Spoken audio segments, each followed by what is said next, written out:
The power of surrender. உங்கள் வாழ்க்கையை ஆண்டவருக்கு அர்ப்பணிக்கிறதுல இருக்கிற வலிமை வேறு எதுலையுமே இல்லை. அர்ப்பணிப்பும் உன்னுடைய வெற்றிக்கு ஒரு வழி அல்ல. கிறிஸ்தவத்தில் அர்ப்பணிப்பே ஒரே வழி. ஒரு மனிதன் தன்னை தேவனுக்கு அர்ப்பணிக்கும் போது அவன் என்ன நினைக்கிறான்னா, நான் பெரிய விலைக்கரியும் பெரிய தியாகம் செஞ்சுட்டேன்ற ஒரு உணர்வு வருது. Surrendering your life to God is not a price or sacrifice you to do God. Surrendering your life is a wisdom. வாழ்க்கையை தேவ சமூகத்தில் அர்ப்பணிப்பது ஒரு ஞானம். எவ்வளோ சீக்கிரம் நம்ம அந்த சரண்டர் பண்ணுறோமோ நம்ம அவ்வளோ ஞானம் நமக்குள்ள ஆப்ரேட் ஆகுதுன்னு அர்த்தம். ஒரு சிலர் நிறைய பாடங்கள், நிறைய பிரச்சனைகள், நிறைய காரியத்துக்குள்ள அவங்களோட சொந்த பலன், அவங்களோட சொந்த மூளை, அவங்களோட அறிவு, அவங்களோட திறமை, அவங்களுடைய அனுபவம், அவங்களோட எல்லாத்தையும் காட்டி அதை ஒரு பார சுமப்போற இழுத்துட்டு போய் இதில் வந்துடும் அதில் வந்துடும், அப்படி பண்ணிடலாம் இப்படி எல்லாம் பண்ணிட்டு ஒரு சிலர் என்ன பண்ணுவாங்கன்னா கடைசியில் என்ன பண்ணுவாங்க, எல்லாம் ஃபெயிலியர் ஆனதுக்கப்புறம் கடைசியில் சரண்டர் பண்ணுவாங்க. அப்போ அவங்க சரண்டர் பண்ணும்போது ஆல்மோஸ்ட் அவங்க என்ன பண்ணிட்டாங்க, நிறைய டைம், நிறைய எனர்ஜி, நிறைய காரியத்தை என்ன பண்ணிட்டாங்க, மிஸ் பண்ணிட்டாங்க. they lost everything.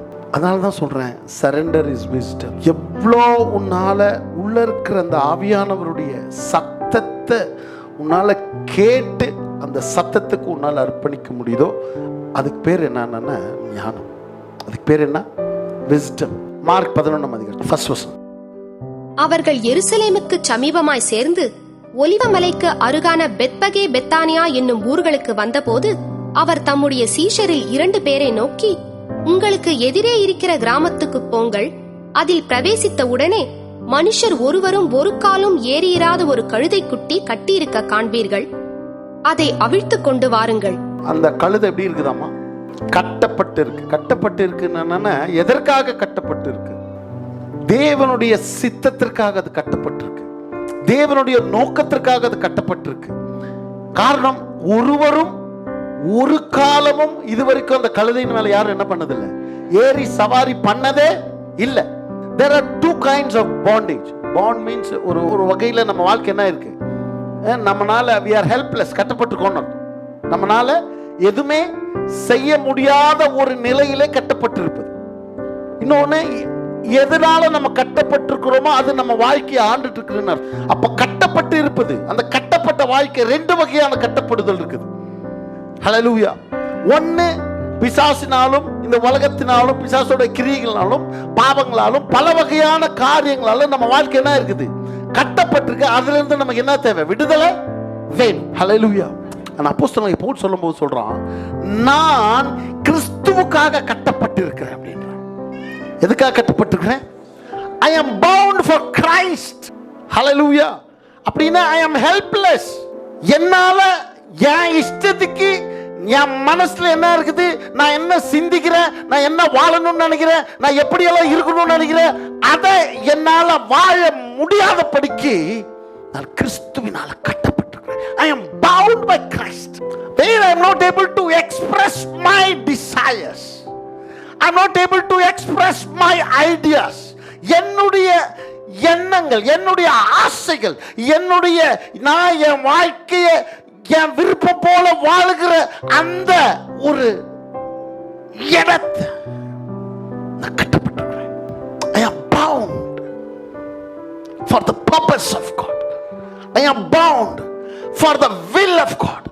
I am bound for the calling of God. தேவனுடைய அழைப்புக்காக, தேவனுடைய சித்தத்துக்காக, தேவனுடைய திட்டத்துக்காக, தேவனுடைய அஜெண்டாஸ்க்காக என்ன இருக்கேன், நான் கட்டப்பட்டிருக்கேன். நான் அப்போ 2 வகையான என்ன இருக்குது, கட்டப்படுதல் இருக்குது. ஒன்னு, பிசாசினாலும் உலகத்தினாலும் உங்க வாழ்க்கை என்ன இருக்குது, கட்டப்பட்டிருக்கு. You are bound.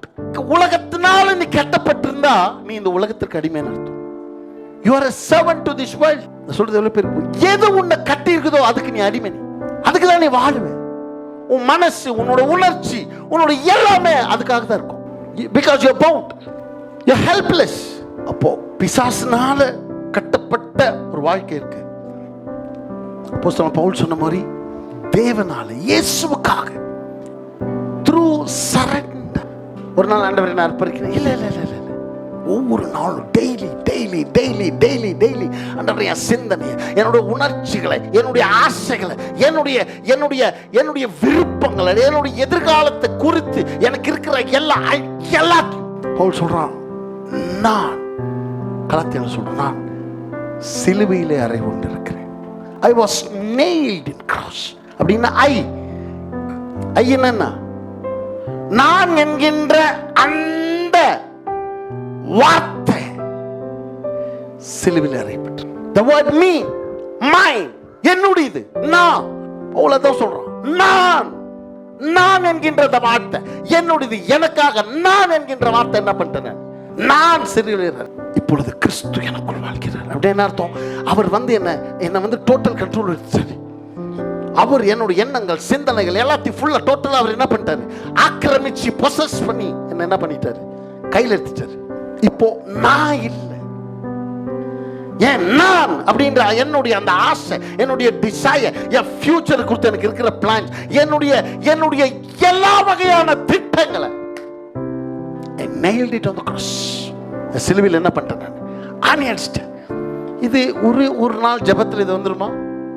இப்போ நான் சொல்லிட்டு இருக்கும்போது நீ ஜெபம் பண்ணுவோம், இந்த ஜெபத்தினால வந்துருமா? No, it will take years. அப்ப அந்த நான் அப்படின்றது சிலுவையில் அறியுதுக்கு அது பல வருஷம். அதுக்கு நீ என்ன பண்ணணும்னா, உன்னுடைய டோட்டாலிட்டியை சரண்டர் பண்ணணும்.